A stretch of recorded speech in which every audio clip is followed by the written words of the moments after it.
আসসালামু আলাইকুম এভরিওয়ান, কেমন আছেন সবাই? আমি ভালো আছি, আশা করি আপনারাও ভালো আছেন। আজকে কি বাজার আনলাম আপনাদের সাথে শেয়ার করবো। এটা হচ্ছে ডাঁটা শাক, কাঁচামরিচ এনেছি, কাঁচামরিচ হচ্ছে ঢেঁড়স আর হচ্ছে পটল, আর এনেছে স্পেশালি হচ্ছে আমার পছন্দের পাবদা মাছ। পাবদা মাছ আমার খুবই পছন্দ। দেখুন অলরেডি আমার মা মাছ কাটা শুরু করে দিয়েছে। দেখুন আনায়া লেখাপড়া করছে, আনায়া লেখাপড়া শুরু করে দিয়েছে। এই হচ্ছে আনায়ার বই,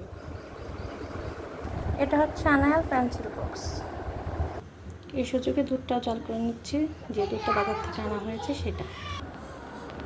আমি খাওয়ার জন্য একটা আম কেটে দিলাম, আমটা আমাদের গাছে খুবই মিষ্টি ছিল আমটা।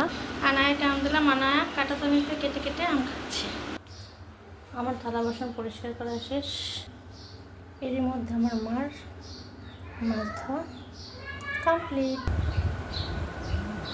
জামা কাপড়গুলো ভাঁজ করে নিলাম। এখন আমি জামা কাপড়গুলো দেখুন কতগুলো জামা কাপড় হয়েছে। এরই মধ্যে আমি ডাটা থেকে শাকগুলো আলাদা করে নিয়েছি।